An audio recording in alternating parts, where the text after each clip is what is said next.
Current electricity and lecture 2। और आज हम कुछ पॉइंट, बहुत इंपॉर्टेंट पॉइंट डिस्कस करने वाले हैं।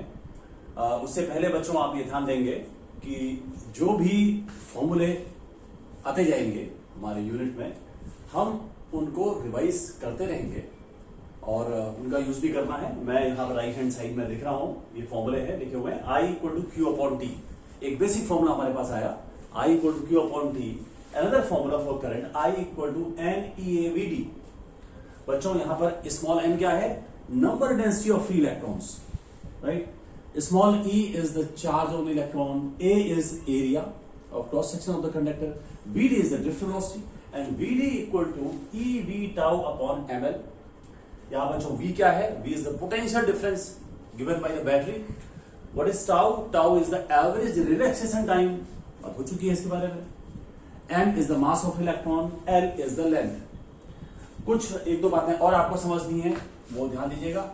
जो एवरेज नंबर डेंसिटी होती है of free electrons, that is about 10 power 29 metre minus 3।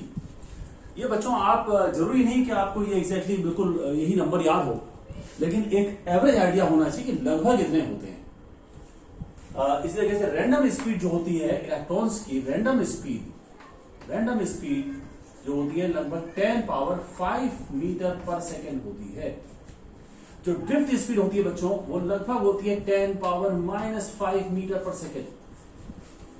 ये एवरेज बता रहे हैं, लगभग बता रहे हैं।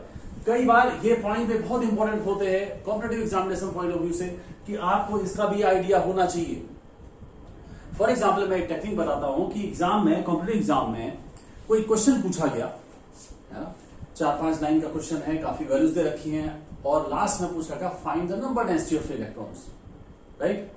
अब अगर आपको आइडिया है कि इस रेंज में होना चाहिए 10 पावर, हालांकि ये जरूरी नहीं एग्जैक्टली सबके लिए सेम हो, लगभग वैल्यू है ये, लेकिन अगर कहीं पर आंसर 4 आंसर दिए हुए, एक दिया हुआ है 10 पावर 5 मीटर माइनस 3, एक दे रखा है 10 पावर 50 मीटर माइनस 3, एक दे रखा है 10 पावर 27 मीटर माइनस 3 और एक दे रखा है 100। इनमें से 4 में से आंसर आपको टिक करना है। अगर आपको आइडिया है कि नंबर ऐसे लगभग कितनी होती है, आपको पता है 10 पावर 29, तो इसके आसपास जो वैल्यू है, यानी कि ये वैल्यू, ये आपको टिक कर देगा। इसलिए ये आइडिया होना बहुत जरूरी है कि इनकी वैल्यू लगभग कितनी होती है, राइट। लेकिन इसको आपने किसी न्यूमेरिकल में अपनी तरफ से यूज नहीं करना है, एक आइडिया होना चाहिए कि लगभग कितना होता है। Now we come to the next point, the next topic I'm taking here, that is first thing, resistance of a conductor। कि resistance of a conductor क्या होता है? Resistance of a conductor, resistance of a conductor। देखिए बच्चों, जब किसी conductor, conductor की बात कर रहे हैं तो ज्यादातर मतलब मेटल कंडक्टर से है, लेकिन वो जो भी चीज आएगी वो इलेक्ट्रोलाइटिक कंडक्टर के लिए अप्लीकेबल है उन चेंजेस के साथ, और सेमी कंडक्टर के लिए भी है, अन्य चीजों के लिए भी, सबके लिए। लेकिन पर्टिकुलर स्पेसिफिकली हम ज्यादातर बात करेंगे मेटालिक कंडक्टर के केस में। तो यहां पर रेजिस्टेंस ऑफ ए कंडक्टर की बात करते हैं तो हम कहते हैं कि जब कोई कंडक्टर है, एक कंडक्टर है हमारे पास, और इसको ऑब्वियस है कि जब आप पोटेंशियल डिफरेंस देंगे इसके अक्रॉस, बैटरी से आपने इसको इसके अक्रॉस पोटेंशियल अप्लाई किया, तो ऑब्वियस है कि इसमें करंट फ्लो होनी है, इसमें करंट फ्लो होगी। करंट क्यों फ्लो होगी? आपको पता है कि इलेक्ट्रॉन्स इधर से इधर मूव होना शुरू हो जाएंगे, हम बात कर चुके हैं, तो करंट बनेगी, राइट। तो रेजिस्टेंस जब हम डिफाइन करते हैं basically, then resistance is given as R equals to V upon I। R equals to V upon I, ये फॉर्मूला बच्चों आपको याद रखना है, जो भी ब्रैकेट में रखूंगा वो आपको याद रखना है। V is the potential difference applied across the conductor and I is the current. So resistance is defined as the ratio of potential difference applied across the conductor to the current flowing through the conductor, right? बच्चों ये basic formula है, तो जैसे मैंने कहा basic फॉर्मूले से आपको कंक्लूजन अपनी तरफ से नहीं निकालेंगे, आप केवल डिफाइन कर सकते हैं, लेकिन अदरवाइज ऐसा कुछ नहीं कहना है कि वोल्टेज चेंज करने पर R कैसे चेंज होगा, I कम करने पर, ऐसा नहीं कह पाएंगे। ये बेसिक फॉर्मूला है, तरीका है क्यों बताता है। यूनिट क्या हो जाएगी इसकी बच्चों? वोल्ट पर ampere. Unit will be volt ampere -1, और किसके बजाय हम यूज करते हैं स्टैंडर्ड फॉर्म में ohm. Ohm is use for the resistance, means 1 volt पर एम्पियर इक्वल टू 1 ओम। दूसरी बात हम करेंगे बच्चों, conductance of a conductor. Conductance of a conductor, देखिए बच्चों, ये जो है कोई भी कंडक्टर होगा तो वो अपोज करता है हमेशा, तो उसको हम रेजिस्टेंस कहते हैं। अपोज करने को, जो बैटरी वोल्टेज है उसको अपोज करना, that is known by resistance. और उसका रेसिप्रोकल कंडक्टेंस जो है वो पॉजिटिव सेंस में यूज होता है, रेजिस्टेंस नेगेटिव सेंस में। तो कंडक्टेंस जहां तक सवाल है, conductance of a conductor is defined as the reciprocal of the resistance of the conductor, C = 1/R। आप केवल इतना याद कर लें, और ये भी कह सकते हैं फिर C = I/V भी कह सकते हैं, लेकिन आप इतना याद रख लें कि C = 1/R। यूनिट क्या हो जाएगी बच्चों इसकी यूनिट हो जाएगी O-1, या इसको बोल देते हैं मो, MHO, और या इसको बोल देते हैं साइमन, SIMEN। बहुत फ्रिक्वेंटली हम मो भी यूज करते हैं, O-1 कह सकते हैं, और मेरे हिसाब से मो या साइमन, ये टर्म्स यूज होंगे यहां पर, हम आगे यूज करेंगे। And now we come to the next very important topic, that is Ohm's law. हम बात करेंगे ओम्स लॉ। तो ओम्स लॉ बहुत इंपॉर्टेंट लॉ है। फर्स्ट लॉ जो आपका आ रहा है यहां पर, that is Ohm's law. Ohms ने एक्सपेरिमेंट से कुछ चीजें बताई हैं, और वो क्या चीजें हैं और उसको हम वेरीफाई भी करेंगे। तो हम बात करते हैं ओम्स लॉ की। Ohm's law, what is this law? This is the law about the metallic conductor only. और ये लॉ ये कहता है कि if the physical state of a metallic conductor does not change, right, if the physical state, अब पहले समझ लीजिए कि फिजिकल स्टेट क्या है। फिजिकल स्टेट का मतलब है कि वो जो वायर है, जैसे हम जिसकी बात कर रहे हैं, जिस वायर की, सपोज ये मेटालिक कंडक्टर है, तो इसके टेम्परेचर में कोई चेंज नहीं हो, बाहर के प्रेशर में कोई चेंज नहीं हो, राइट, लेंथ में कोई चेंज नहीं हो, एरिया में कोई चेंज ना हो, एरिया वही रहे, मटेरियल में चेंज ना हो। तो फिजिकल स्टेट का मतलब है length, area, material and the surrounding temperature, pressure, ये सारी चीजें। तो if the physical state of a metallic conductor does not change, then the resistance of a conductor is a constant, right. यानी कि उन्होंने ये कहा कि इस कंडीशन में R = कांस्टेंट, लेकिन कंडीशन है बच्चों, ध्यान दीजिए कंडीशन क्या है, मैं यहां पे लिख देता हूं, when physical state of metallic conductor does not change, ये कंडीशन है, इस कंडीशन की बात कर रहे हैं। अगर किसी मेटालिक कंडक्टर का, बात केवल मेटालिक कंडक्टर की हो रही है, अगर किसी मेटालिक कंडक्टर का फिजिकल स्टेट चेंज नहीं होता हो, तब उस कंडीशन में केवल उसका रेजिस्टेंस कांस्टेंट होगा। इसको हम आगे बढ़ाते हैं बच्चों। R = हम बात कर चुके हैं पहले फॉर्मूले में, V/I, बता चुके हैं पहले, R = V/I, that is will be constant, right. और इसका मतलब क्या हुआ बच्चों, अगर V/I कांस्टेंट है, इसका मतलब हुआ V is proportional to I, right, ये भी कह सकते हैं। और अगर मैं यहां पर ग्राफ खींच दूं V और I के बीच में, इधर V ले लें, इधर I ले लें, तो ग्राफ कैसा आना चाहिए बच्चों? Graph should be straight line passing through the origin, right. तो यहां पर ये आपको एक काम करना होगा कि ये जो है, ये चीज आपको पूरी जो है आपको याद रखनी होगी, रिमाइंडर करना होगा। क्यों मैं कह रहा हूं इसको समझिएगा। ओम्स लॉ को कई तरीके से डिफाइन किया जा सकता है, कई तरीके हो सकते हैं डिफाइन करने के और उसका स्टेटमेंट देने के। जैसे हम ऐसे भी कह सकते हैं, लेकिन कंडीशन बतानी बहुत जरूरी है।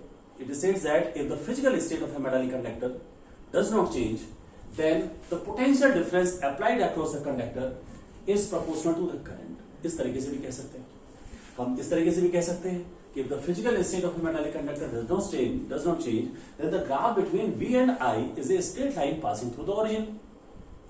और हम इस तरीके से भी कह सकते हैं, जैसे मैंने कहा था, if the physical state of a metallic conductor does not change, then its resistance is a constant. ये सारी बात है, ये ओम्स लॉ की बात है। तो ये आपको, इसलिए मैंने कहा कि ये आपको पूरा ही आइडिया होना चाहिए, एक आप उसको इस तरीके से याद कर लें। अब हम बात करेंगे यहां पर कि कंडीशंस ऑफ ओम्स लॉ, है ना। हम बात करते हैं conditions of Ohm's law. Ohm's law की कंडीशंस क्या है? Conditions of Ohm's law. हालांकि कंडीशन आ चुकी है इसमें, लेकिन चूंकि ये एग्जाम में बच्चों पूछा जाता है, बहुत इंपॉर्टेंट है, तो इसलिए मैं इसको रिपीट करके यहां पर ये ले रहा हूं। Conditions of Ohm's law, conditions of Ohm's law. Ohm's law की क्या कंडीशन है?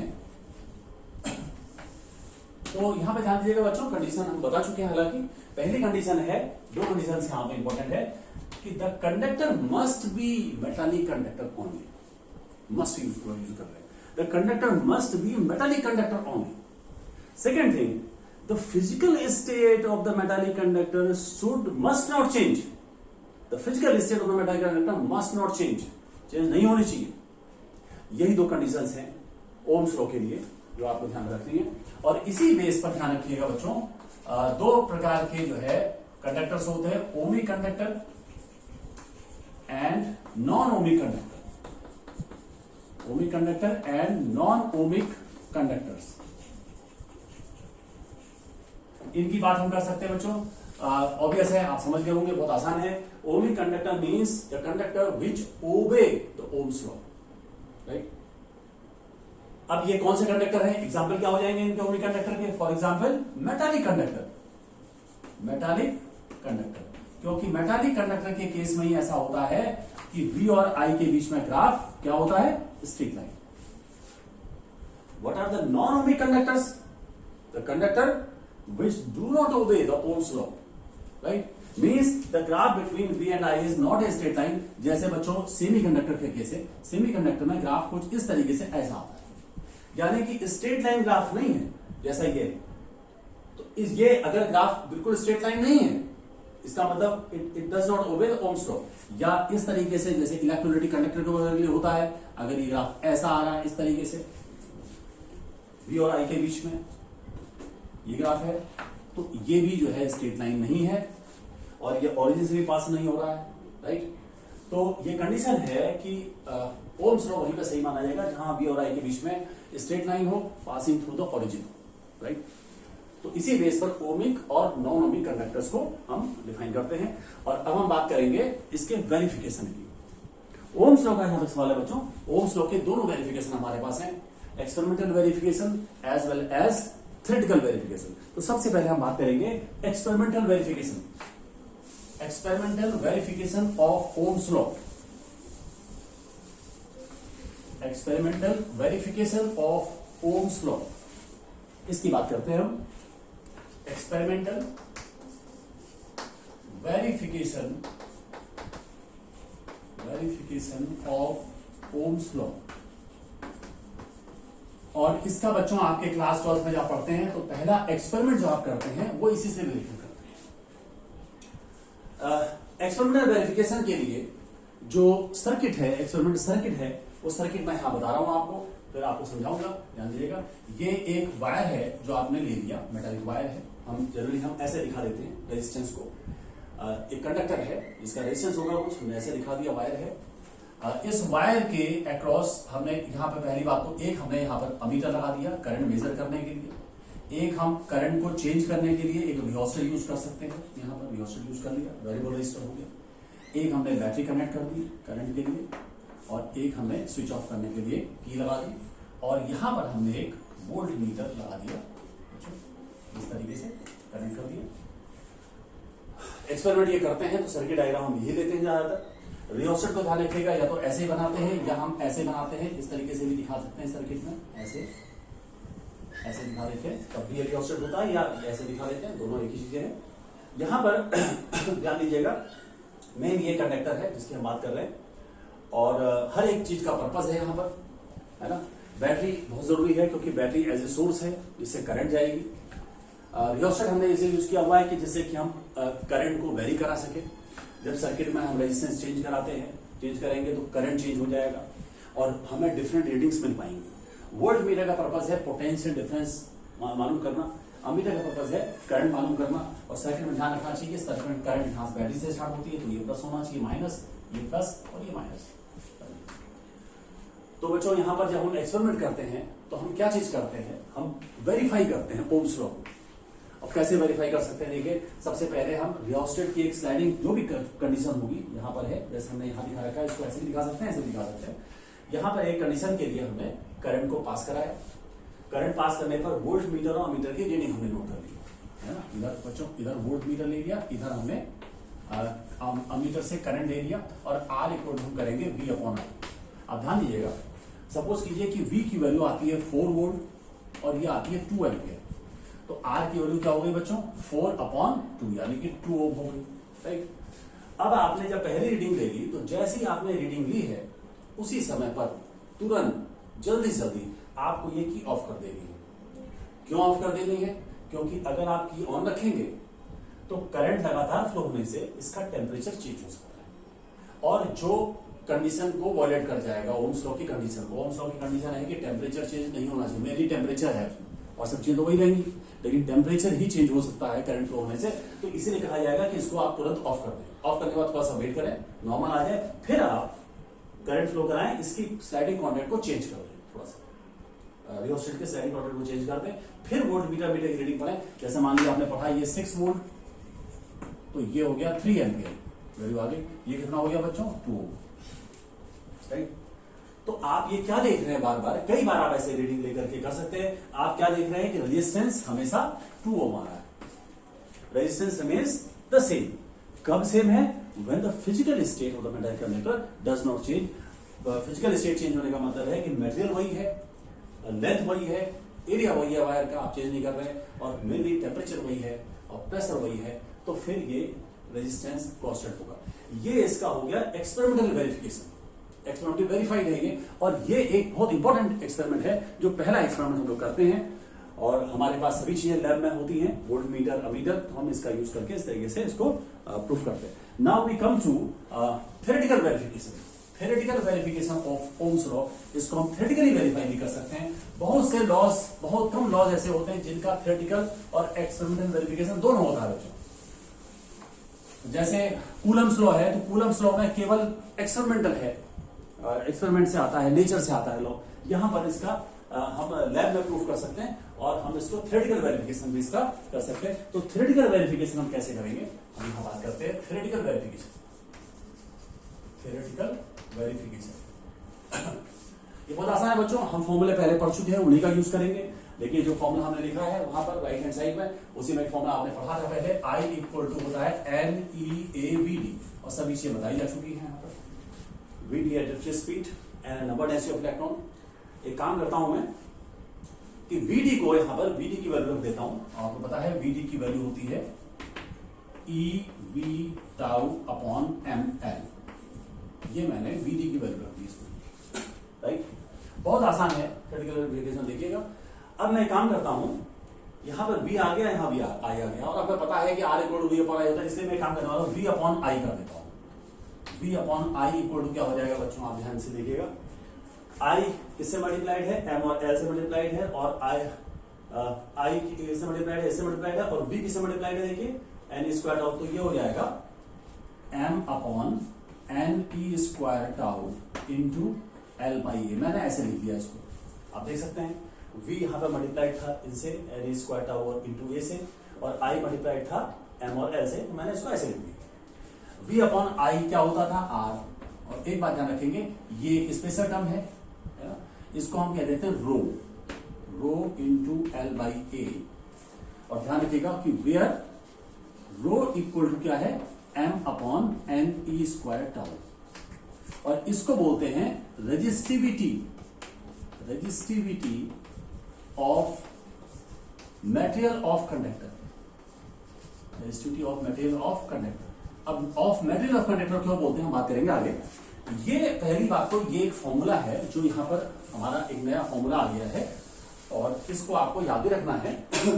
रो एक स्पेशल टर्म था, हमने इसलिए इसको ऐसे कर दिया। अब यहीं से हम बात करते हैं, हम रेजिस्टेंस का एक फॉर्मूला हम और ले आए।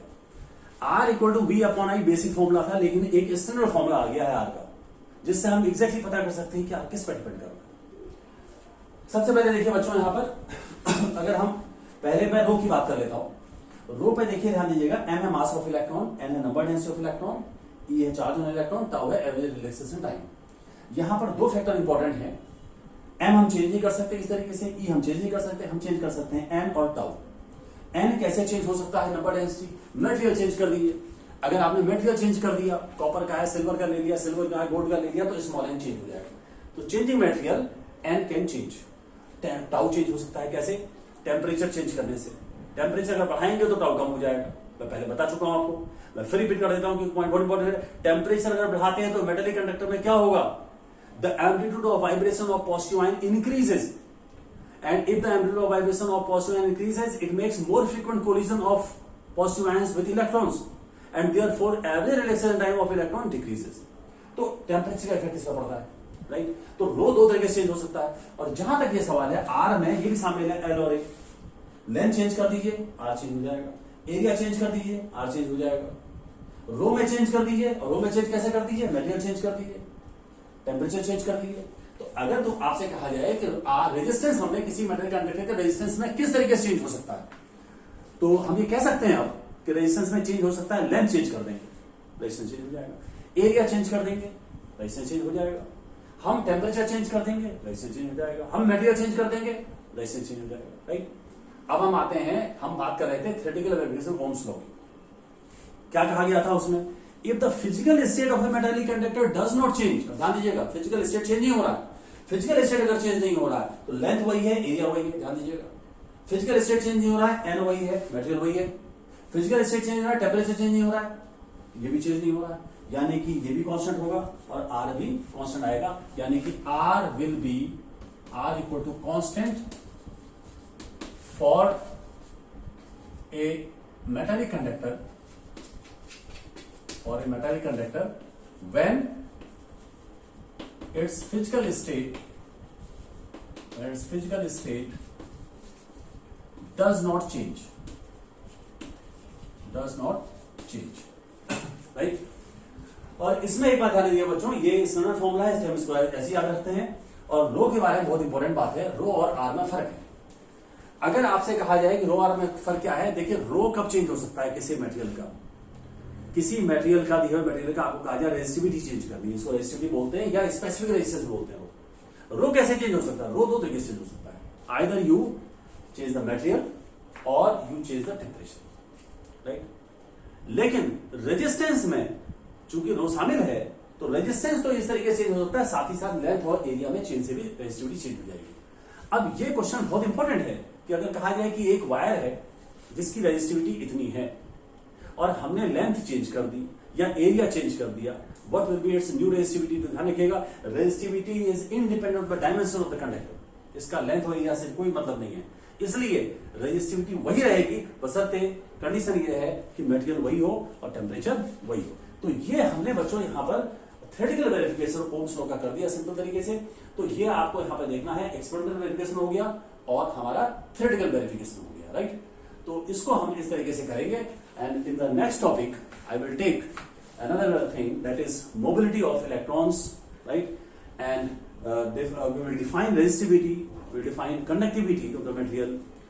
We will say about the relation between current density and conductivity and resistivity. इनकी बात करेंगे। Thank you.